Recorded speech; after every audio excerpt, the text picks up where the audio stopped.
Hey everybody, it's Emily Dark Schooling, and today we're going to talk about what I read in March.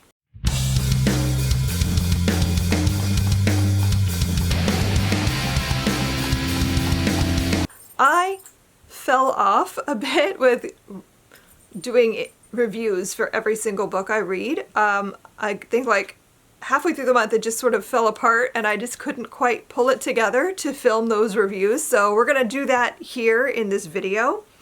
But I will show you the reviews for the books that I did make videos for. So before we get into that though, let's talk about reading stats. So in the month of March, I read 13 books.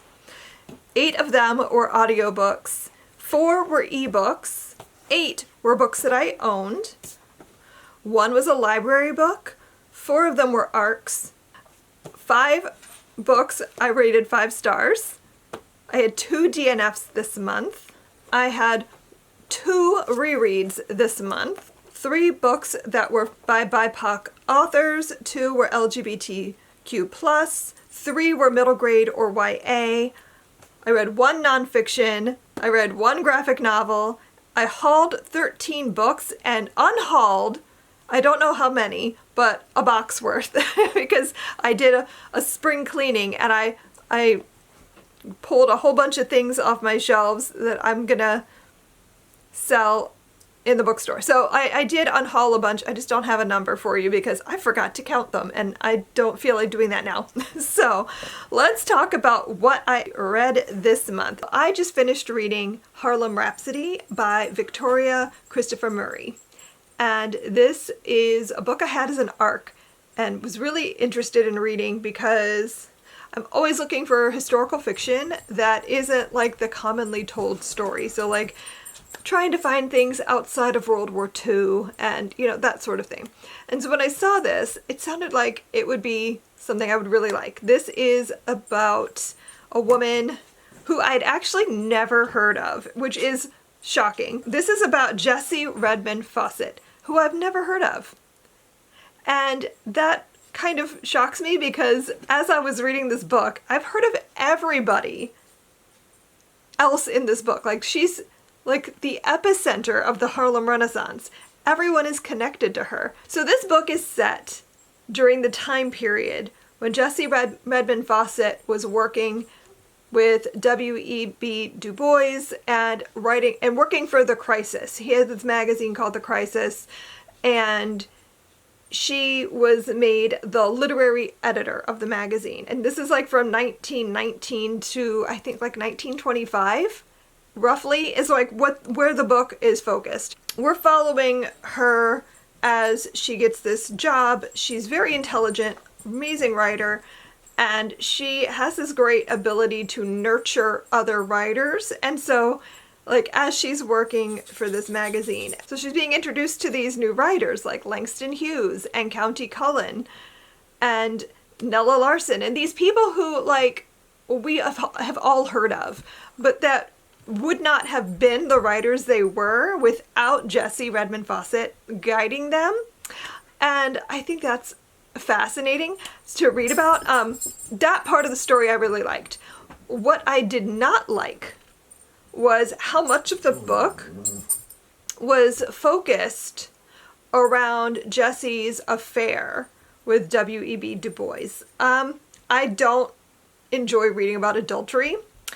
That is always a thing in stories that will immediately turn me off. I don't like reading about people, like about men sleeping around on their wives, but also about the women who are totally chill with that. Like I don't enjoy that.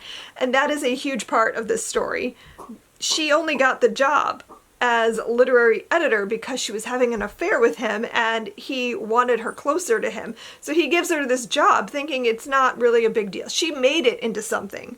She turned that around and created this amazing career for herself, but it was never intended to be that. It was just him wanting her closer, because that would mean she'd live in Harlem in the same like block as him, so she would be more convenient. And like we meet W.E.B. Du Bois's wife in this story, and she's aware that he's having all these different affairs, and I don't like that. I didn't like it. I didn't enjoy it. I can appreciate that this is a historical thing that happened. I can appreciate that she used that to further her career and made a way for herself, but I don't like reading about it. So like, I wish that had been a smaller part of the story, because I feel like that took away some of it for me. And that's just me, and I fully recognize that. This book was also really slow. There's not really a big plot. There's no action. It's just her life in this time period, and like, it was interesting seeing her interactions with all these like historical figures that I've known, and like that I know about, and so like getting to see all of that was really interesting, but it was also just kind of slow. This book took me weeks to finish. And because of that, and because of the whole, like, affair thing, I only gave this 3 3/4 stars. Like, I really wanted to love this. I wanted this to be a 5-star. I wanted this to blow my mind, and it just was okay. Like, the writing was good. The characterization and all of that was excellent.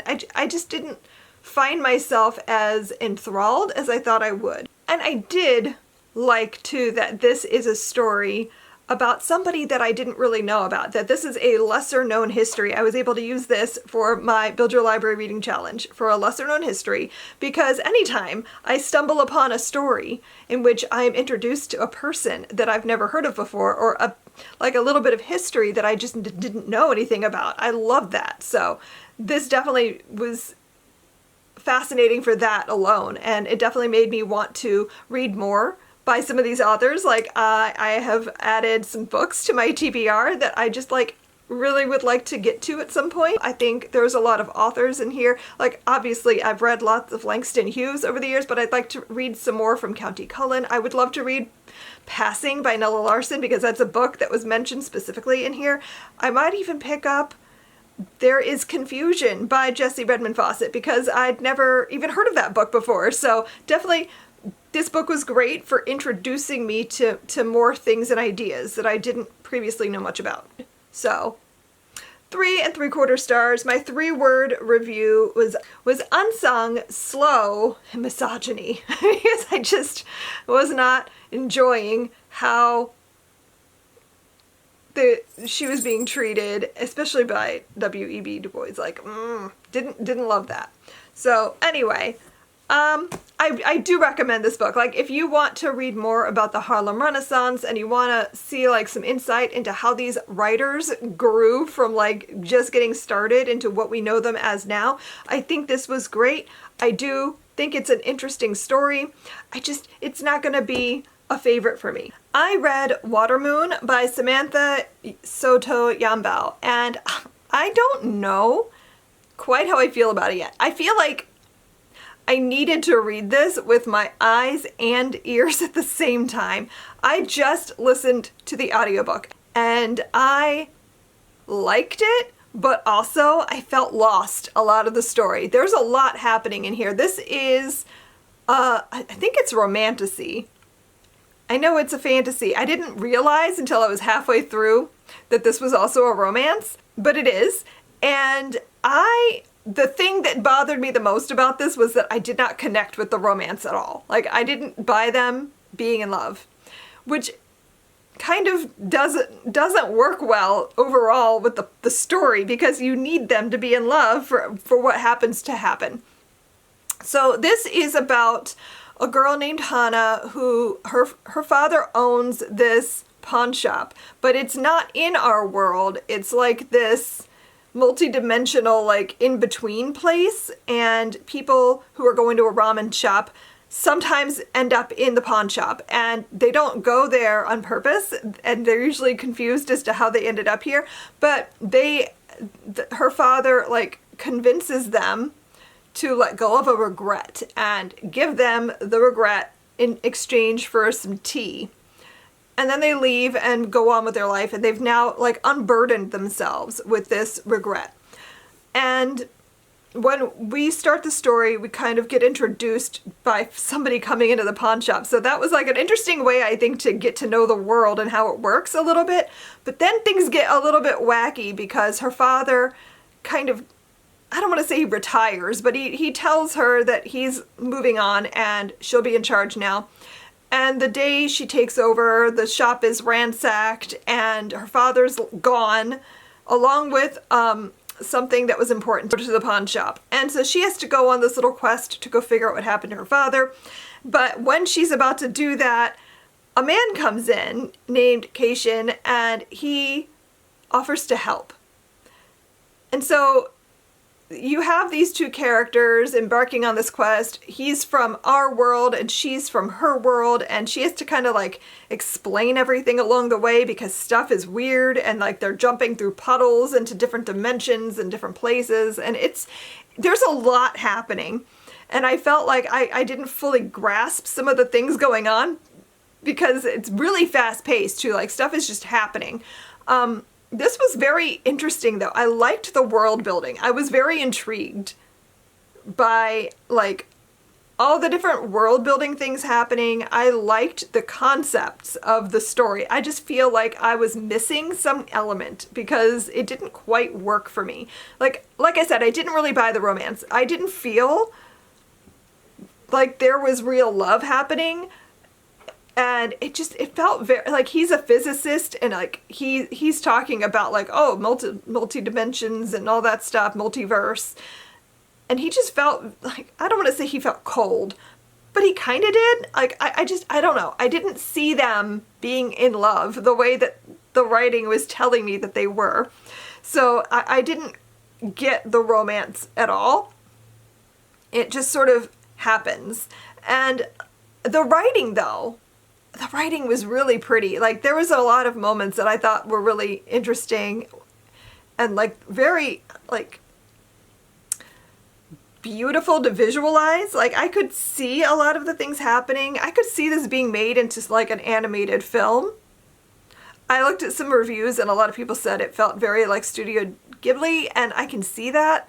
It does have those vibes to it. So if you're a fan of that, you might enjoy this book. The book is pretty. I wanted to listen to it first because I wasn't sure if it was something I would like, and I'm glad that I did that because it's not something I think I'll pick up again, but the book is very, very pretty. So if you're a person who enjoys collecting gorgeous book covers, it's stunning. It's so pretty. So I'm almost tempted, but like I don't think I'll pick it up again. This wasn't really for me. I don't know. I gave it 3.5 stars because the writing was very pretty. The world building was really interesting. I think there's a lot of neat things happening in the story. I just wish it had worked better for me. I wish I had liked it more because I want to own it. It's so pretty, but I can't really justify that. My 3-word review was cozy, mystical, and whimsy, because this was just so whimsical. Like, it was very cozy. I really enjoyed the vibes of the story, if not the plot. So, with Bill Bryson's In a Sunburned Country, this is like a travelogue kind of a book. So it's about his travels across the country of Australia. And I love Bill Bryson's writing. I feel like he could write about paint drying and I'd be captivated the whole time. So I went into this with relatively high hopes. I think I've only read one book by Bill Bryson that I didn't really love, and honestly, the writing was fine. It was just the subject matter wasn't my favorite. But this was excellent. So Bill Bryson is taking us on a journey across the country of Australia. He's explaining and describing as he goes, and he gives you lots of history and little tidbits along the way, which I always love. I don't just want to know like what's the weather like, what are the buildings and people are like. I want to know like the history, the culture, and that sort of thing. And he does dive deeply into a lot of that. So you're going to get a lot of interesting information about Australia in this. I think what stood out to me the most were two things. One which you could feel that Bill Bryson loves Australia. Like, he has been there many times, and he wants us to love it as much as he does. And so he talks a lot about, like, why he finds it such an interesting place. So, like, he talks about the flora and the fauna, and he describes each place he visits and talks a lot about the people. But he also talks a lot about how Australia is almost like a forgotten country because it's so far away. Like, we don't know a lot about it. And they, in turn, tend to not know a lot about us or not really care that much about us, which I find really interesting because, I don't know, I think we tend to think of ourselves as this great world power and everybody loves America and everybody wants to know about America. Like, not everyone does. And, like, because they're such a great distance, like, they might see us as a blip on the radar, which I found really interesting. And it was, like, a perspective I hadn't really thought about being an American.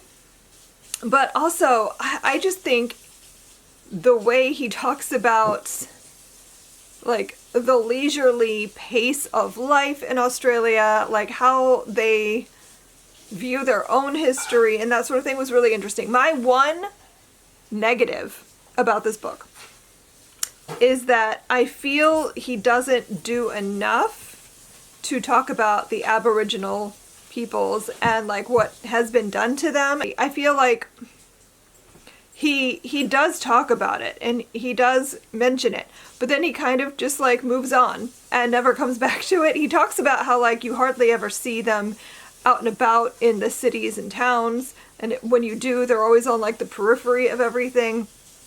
And he does talk a little bit about the history of what's been done to them, but very little. He doesn't really touch on it as much as I want. And I think, too, that could be the fact that this was written right around, like, 1999, 2000. If he was writing this today, I suspect he may have gone more in-depth there. Possibly. Or not, because that isn't really the focus of the book, which I understand, but I do feel like if you're going to talk about it, you need to talk about it a little bit more. Maybe devote a whole chapter to it at least. So that's just my one takeaway. My one negative is that I feel like he could have done more with that, with talking about the Aboriginal people in Australia, because there's a lot to talk about, and I feel like it's something most people probably don't really know. So, and they're all very fascinating too, but, like, what's happened to them I think is important enough to devote at least a chapter to. So, if I had my way, that is what I would fix here. And I think if he ever does come back around and update this, that is something I suspect he will be fixing. But overall, I really enjoyed this. I love Bill Bryson's writing. He's really funny. His sense of humor is something that I really enjoy when I'm reading his work. I feel like everything he writes, you can feel, like, how passionate he is about it and how much he wants you to care about what he also cares about. So, like, it really does come across in his writing. So I loved the writing in this. My 3-word rating was witty, fascinating, and exciting. I feel like this book made me really want to go travel, and, like, traveling is something that I struggle with a lot. I'm not a person who can do well with traveling. It's just not in the cards for me, so I love reading things like this that can help me go somewhere that I'll probably never get to visit in my life, but I can at least go there through Bill Bryson's writing and description of it. And I gave this 4.5 stars. I just read Max in the Land of Lies by Adam Gidwitz. This is a sequel to Max in the House of Spies. So it's a duology, and I will never shut up about how much I love this book. Okay, so I'm gonna, because it's a sequel, I don't want to, I'm still gonna tell you things, but I'm gonna try really hard not to, like, give spoilers. So this series is about a boy named Max who is Jewish, and he's living in Berlin, in Germany, right around the start of World War II. And his family is able to get him out. He lives with his mother and father. They're able to get him out on the Kindertransport, and he goes to England, where he's staying with his family, and he finds out that they are working with the spy network, and he wants to get involved. He's very good at radios specifically, but like engineering is his thing, and he knows a lot about radios. And so he shows them that he can do things and convinces them to let him work with them. And so they train him in the first book to be a spy. And then the second book is about him being sent on his mission in Berlin. So what I love about this series so much is that Adam Gidwitz really takes on the challenge of explaining why and how something like this could happen. He wants children to really get a chance to tackle those questions. Why were people willing to become Nazis? Why were people willing to turn in their friends and neighbors? Why was something like this able to happen, and how did it happen? And so in the first book, it's focused a lot more on spying and spycraft and that sort of thing, but they do talk a bit about that. But the second book, Max in the Land of Lies, is one of the best pieces of children's literature I think I've ever read on this topic, because Adam Gidwitz put so much nuance into this story. So often especially in children's literature, but honestly in everything I think I've read about this time period, the focus is on Nazis being evil. They were terrible, they were all evil, all of the Nazis were bad, and all of the Germans were therefore bad. And so you get this portrayal of the average German being willing and happy to be a part of the Nazi party. And you see that every single Nazi was just this horrible, evil person. But what Adam Gidwitz does is he introduces you through Max to a variety of different people. All of them real people, by the way. Like, most of the people in the book, except for Max, were all real historical figures. And he introduces Max to these characters who are average Germans, and for a variety of reasons shows why they would choose to do the things that they do. So you meet like a priest or a pastor, I can't remember if he's a priest or not, who is against what the Nazis are doing, but not really willing to stick his neck out more than he has to because it's too dangerous. You meet a man who is a homosexual, and he's hiding in plain sight, and he doesn't want anyone to know. He really wants to be able to leave. He hates the Nazis because of what they did to his boyfriend, but he's not really willing to do anything to put himself on the line because that would put him in danger. You meet people who join the Nazi party because it would give them a little sense of power and agency in their lives. They explain like why people were so upset in Germany and how this was able to happen. And I think that is so important because what he's showing you through that is that these are things that could happen anywhere. Like, this isn't some unique thing that only ever happened one time in Germany in the 1930s and 40s. This is something that anyone can fall into the right conditions. And he talks a lot too about propaganda and how like Hitler had this big lie, and it talks about like how he knew that people wouldn't believe small lies, but they'd be willing to believe a big lie because no one would really want to tell such a crazy lie like that, so it must be true.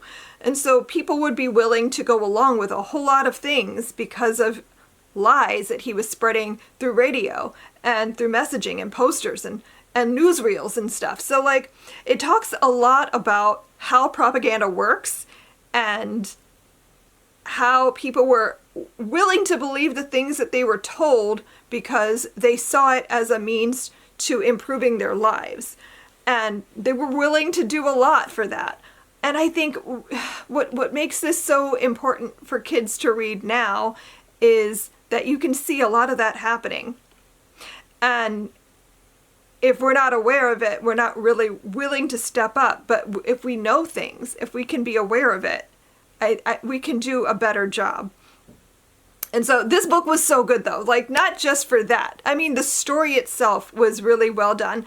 There is a bit of a fantastical element to it because when Max comes to England, he brings with him these two little guys, Stein and Berg, who are kind of like little mythical, Jewish mythical creatures. I think one is a Dybbuk and one is a kobold, and they chat with Max a lot, and their commentary on things is usually kind of funny, and they bring some levity to the situation, which I think is needed in a story like this. And they have an interesting part to play, especially in this book. So I really liked that aspect a lot too. This also talks a bit about concentration camps and things like that. So this book tackled a lot in like, I think it was like 300 pages. So, I mean, this was great. I'm going to be buying myself a copy of both of the books in the series. I think these are going to end up in my World War II unit for Build Your Library because I need to get working on that. And like, I really think these books belong somewhere in Build Your Library because they're just so freaking good. So I highly recommend this series if you were interested in studying this time period with your kids. And he also has like a really extensive historical note about like everything he touches on in the story and like what is true and what he embellished and that kind of thing. But the bibliography in the back was so good. Like so many books I was like, yes, yes, yes. A couple that I hadn't heard of that I'm now going to definitely be reading. So absolutely adore this series so much. Adam Gidwitz is amazing. His writing is great. The story is amazing. Highly, highly recommend. I have not even sat down to come up with my 3 words yet, so I'll have to let you guys know that later when I think about it. But I loved this. 5 stars. Like, I need everyone to read it. So I read Annihilation by Jeff Vandermeer. And this is one of the books that I picked for my TBR jar selection, which was to read books that had been on my TBR at least 3 times. And this was definitely one of those. I bought this so long ago. I think I bought it on the recommendation of Chapter Stacks, which is a channel I don't even really watch anymore, but was like one of my favorite channels way back in the early days of BookTube for me. And so I've had this for at least like 7 or 8 years. So I finally have read it. And I'm still kind of processing it, but my initial thoughts are that I'm not sure this is the book for me. Like, this isn't something that I loved, but I can see why other people like it. So this is about a group of scientists. They're all women. I think there's 4 of them. And they're sent on an expedition to Area X, which is this place that has been sort of overrun, and it's very mysterious. Like, nature has overtaken it, but the nature there is weird, and like they're trying to understand what's happening. It's beginning to spread, and this is the 12th expedition that they've sent. No one has come back alive or right, and we're following the biologist on this particular expedition, and she's writing about everything that she's witnessing. This is told in a very like cold and scientific way, so it was really hard for me to connect with the main character, although there were moments in the story where I almost got there. Mostly in like the flashbacks, she's talking about like her childhood and her marriage and that kind of stuff. Those are the moments for me that I felt like the most connected to the story. I don't know how to talk about this without giving spoilers and things, so I'm not gonna, because it's really short. So I'm not gonna go in depth about like the plot. I thought this felt really similar to I Who Have Never Known Men, and that we're in like this isolated place. It's just women. The writing is really scientific and cold. Very straightforward, only the facts. No feelings and that sort of thing. This being the final expedition, or as of now, the final expedition to this place, it had the same feelings, but I felt like it did a little bit better at answering questions about what this place is and why we're here. So like, it was less mysterious in that way, although still very mysterious. Like, I still don't really fully grasp what was happening here. I kind of want to watch the movie and see if that changes my thoughts at all, because I feel like there's a lot that I didn't quite get, like, on my first read. And I almost feel like this requires multiple reads to really grasp all the details and things, but like I don't know that I care enough to go back and read it again.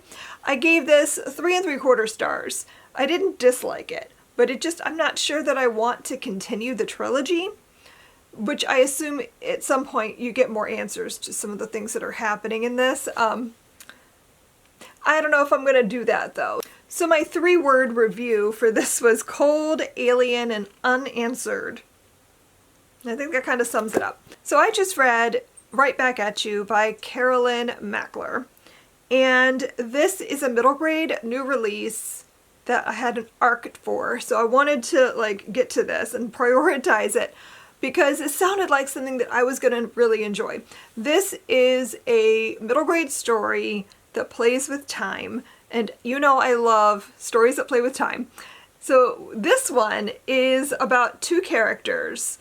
We have Talia, who lives in Pennsylvania in 1987, I believe.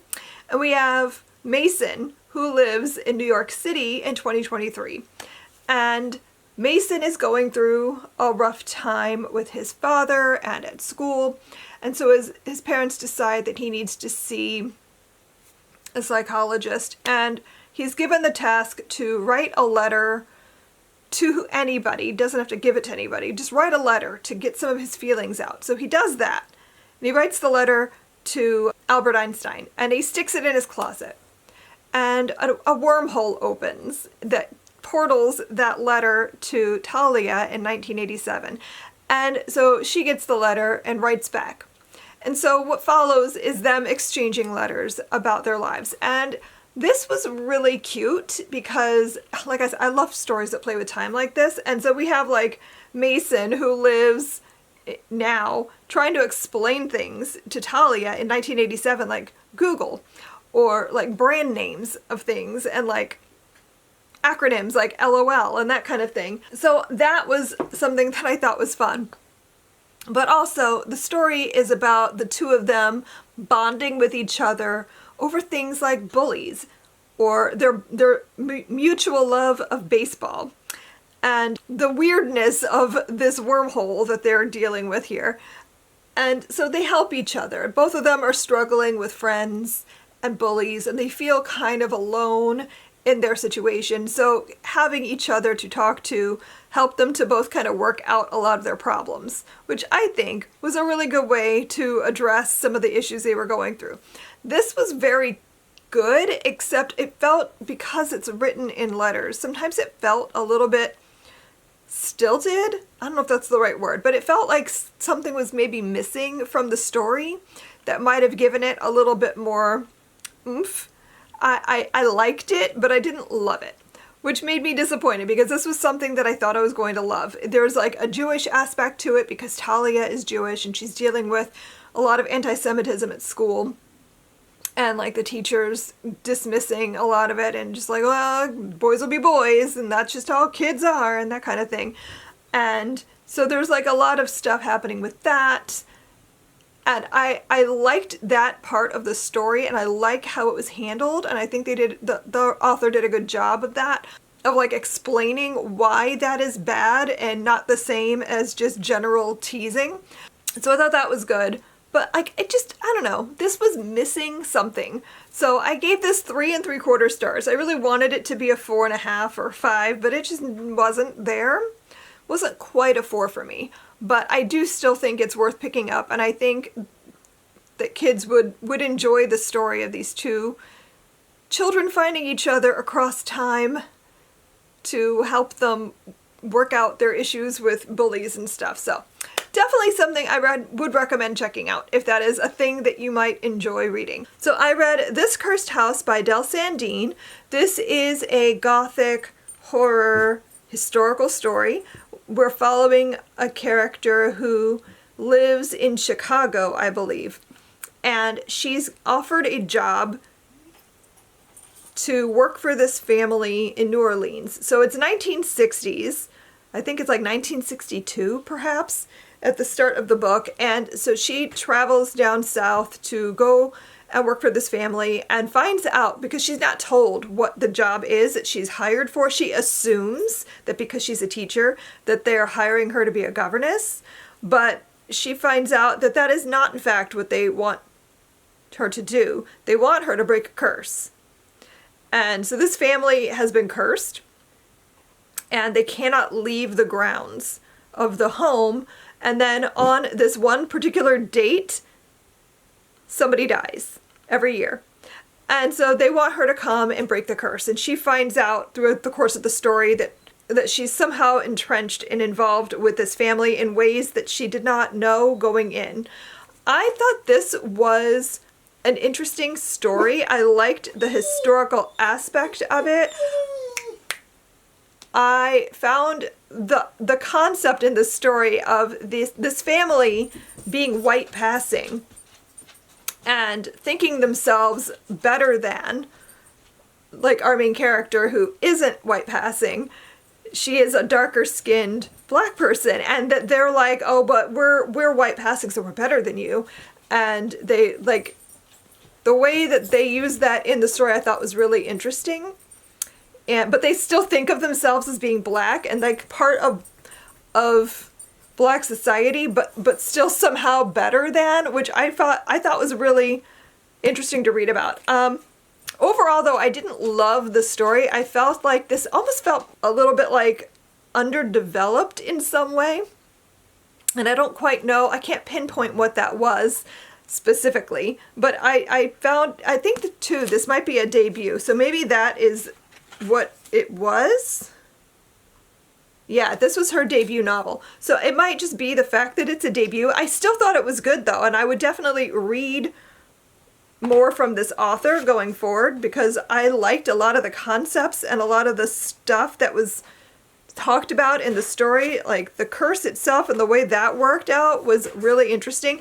This actually felt like an older version in some ways of Ophi's Ghost, which is a middle grade spooky story.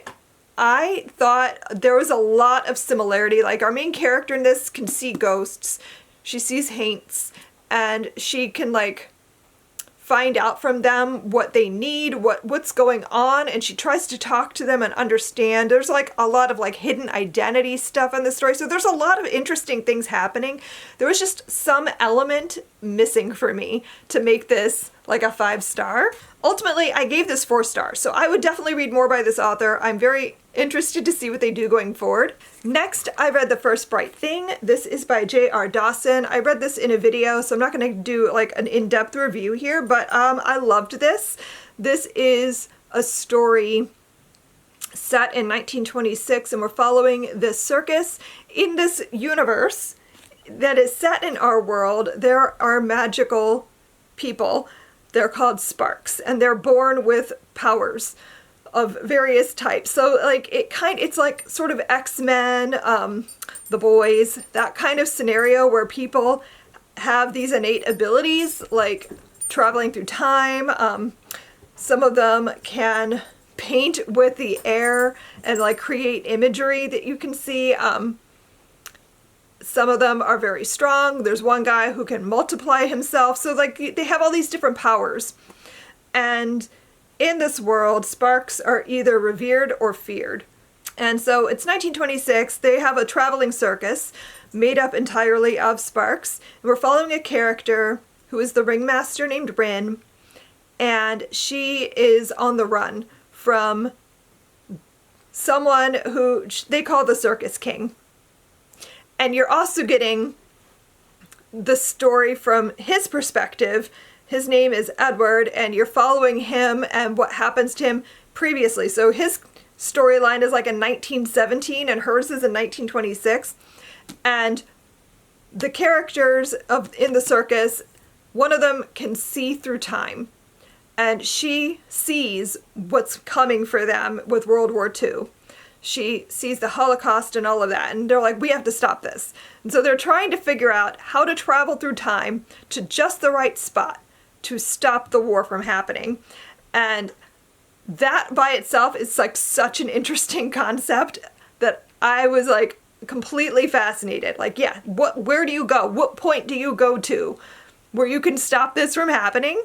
And so that's like a main part of the story, is I'm trying to figure that out and how to prepare for what's to come, because they know, being Sparks, that they're in danger. So this was fascinating, so well done. Loved the found family aspect of it. Loved seeing the two storylines, and like has a really great villain. Such a great villain. Loved this book. This was an absolute 5-star for me. New favorite author. This is a debut. I cannot wait to see what else they write. I read What Fell from the Sky by Adriana Cuevas. This was an e-arc I received from NetGalley. This is middle grade fantasy in which we are, I think, in the 1950s. The story is based around something that really happened in the 1950s, where the military took over a town in Texas and ran this experimental like war between two armies to like take over, and like what happens should this like communist entity come in and like take over the town? How would we respond? So they did this like experiment. But also, while that is happening, we have a character who finds a strange girl in his barn and finds out she's not really a girl, she's an alien. And that actually this is why the military is here running this experiment, because they're running this experiment for like what they want everyone to know about, but they're also secretly trying to find the aliens that have landed and capture them so they can experiment on them. And so she's been separated from her parents. They've traveled to Earth on an asteroid, and they love to like travel to other planets. And this is the first time they've encountered other beings. And so the parents were captured immediately, and she's been able to escape. And so the story is about the boy who finds her and his friends all trying to help her. They're comping it with The Goonies and Stranger Things, and it does have elements of that, but this is very much not those things. This was really more a story about like, how would we respond to finding out there are aliens among us, and what do we do about it? Like, how do we protect them, or would we protect them, or would we be on the side of those who want to experiment on them? And you're getting like character perspectives from like a bunch of different people in the town, including the alien. And it was really cute. I definitely enjoyed this and would recommend it. I gave it 4 stars. Then I read Lula Dean's Little Library of Banned Books by Kirsten Miller. Oh my gosh. I knew I was gonna like this, but I'd been really curious to read something by this author because I do follow her on social media and enjoy her commentary on things. So I've been wanting to read something, and I got this for Christmas. I loved this so much. Okay, I don't even know if I can do it justice talking about it here, but this is following a bunch of people living in this small town, and we know that this woman, Lula Dean, has caused a lot of chaos by bringing together some people to ban a lot of the books in their town library and in the schools. And her list is like ridiculously long. And she's never read any of those books. She just doesn't like them. And she sets up this little free library of books that are like wholesome, good stories, and puts it out front of her house. And then someone sneaks in and takes those books, takes the dust jackets off, and puts the banned books in those dust jackets and puts them back in. And so you're following all these different characters in town who have, for whatever reason, ended up picking out a book from this little free library and discovering something that they weren't expecting. And the way those books changed the trajectory of their lives. It was so good. Like, some of the stories made me cry. A lot of them were hilarious. Like, the way she has created all this little gossipy small town stories and pulled them all together to tie them in was so excellent. Like, I was riveted. I had a really hard time putting this down. I wanted to just binge the whole thing in one day. It was so much fun to read. Highly, highly recommend. This was a new favorite. 5 stars. Easy 5 stars. I think this might end up in my top 10 of the year. I read Berlin by Jason Lutz. This was my library book that I read, and it was also my graphic novel. This is humongous. I'm not going to hold it up for you. Plus, I have to take it back to the library in a little bit. But this was so good. This is a book that I got the recommendation from the bibliography in Max and the Land of Lies. I was flipping through the bibliography in the back of the book, and I read like the description of this. It was like, ooh, I want to read that. And I looked it up, and it was like, oh, it's $30 to buy. Let me see if they have it at the library. And of course they did. So I went and got it, and it's humongous. Like, this is a giant brick of a book. It's like over 500 pages, but it's a graphic novel.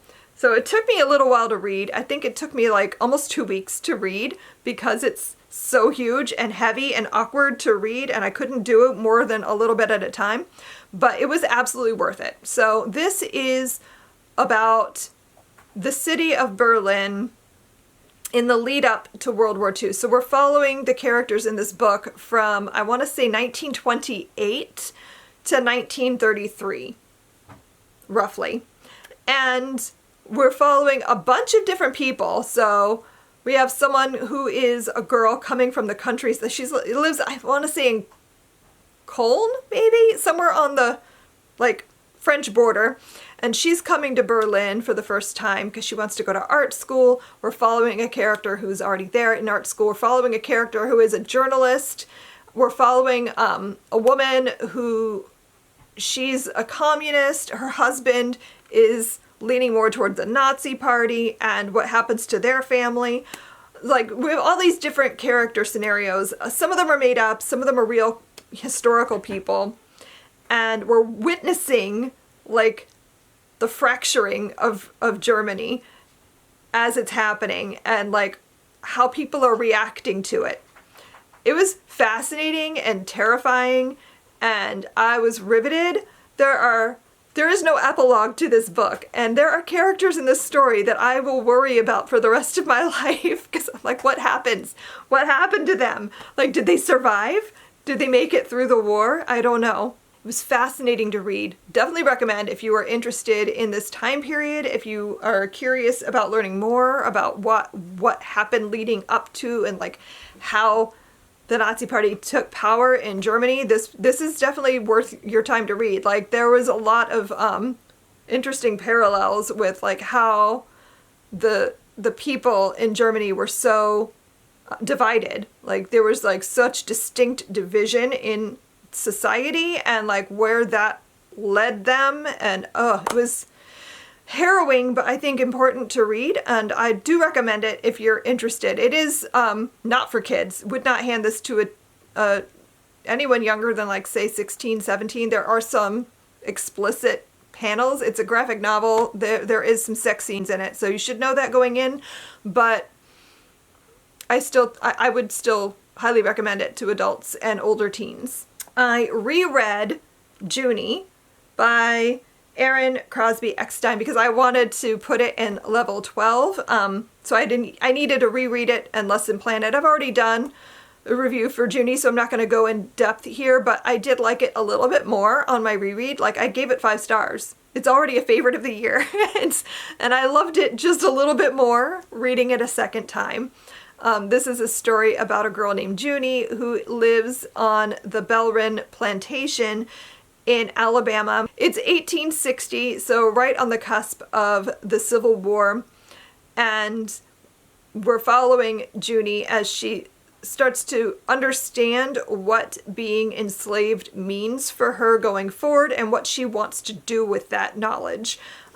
She's kind of coddled as being the daughter of the house's favorite, and she's like, Violet teaches her to read, and so Junie writes poetry. She reads books. She's very smart and intuitive and literary, and those are things you're not supposed to be when you're enslaved. And so she has to kind of learn how to hide that from people because it's something that she's supposed to be keeping a secret, but she has a hard time with it because, like, she talks in a way that she shouldn't.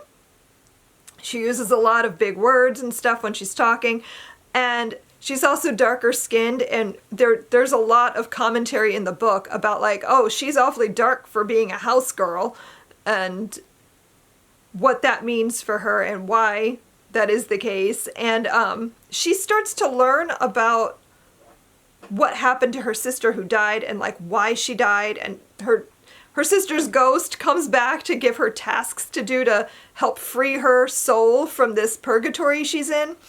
And doing that leads her to learn all this stuff about what has been happening that she had no idea. Like, she's lived almost this cozy, comfortable life, even though she knows she's enslaved, and she kind of has some idea of what that means. She starts to understand through the story, like, okay, wait a minute, this means that I can't ever be in my own happy relation. Like, I can never have a love or experience the sublime without having to also like live within the confines or the margins of this other person's life. And oh, it's such a good book. Oh my God, I love it so much. I've read it twice now. Definitely looking forward to reading it a third time, because I'm going to be reading this with Regina next year, I think. It's excellent. Highly recommend. 5 stars. And then my last book I want to talk about is another reread. I reread The Golem and the Jinni by Helene Wecker, and I reread this so that I could discuss it with Rob, because we have our own little book club going now, and it's so much fun. I've been making him read my favorite books this year, and so this was the 3rd book he read. And if you're a channel member, you can watch. I'll have it up next week, but we did a book discussion about this earlier today, so that he could start his next book now that it's April. But this is a story that I've already read and loved. I gave 5 stars. I've read it multiple times because I read it and then I read it again to put it in Build Your Libraries level 12, and then I just read it again. So I guess this is my 3rd time reading it. This is set at the turn of the century in New York, and we're following the characters of a golem and a jinni, and how they came to be in the city, and what their lives are like, and how they intertwine. And I don't really want to go into a full review because I just did that a few minutes ago when I was discussing it with my husband.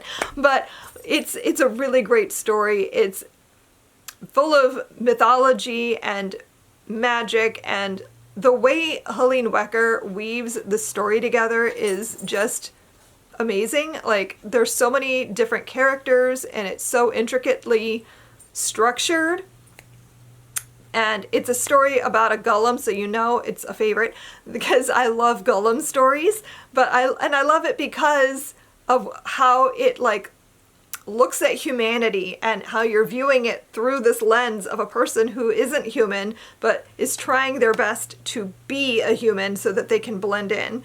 And it's such a good book. I gave it 5 stars, again, because of course I did. It's one of my favorites. So those are the things that I read in March. Very much looking forward to another great reading month in April. I have a lot of great stuff on tap to read, so I'm looking forward to that. So I hope you enjoyed this video. Let me know down below in the comments, what was your favorite book that you read in March? What is my favorite book I read? I have 2 favorites. I don't know.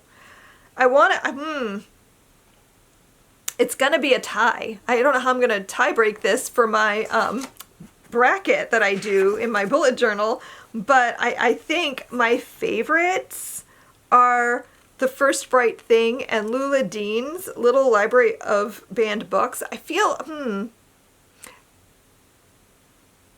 I might say that I liked The First Bright Thing a tiny bit more. Do I go with it? Do I go with my gut? Okay, The First Bright Thing. The First Bright Thing was my favorite of the month, I think. All right, I'm sticking to it. The First Bright Thing was my favorite book of March. So let me know down below what was your favorite book you read this month. I would love to hear about it. Thanks so much for watching, and I will see you guys in my next video. Happy reading. Bye.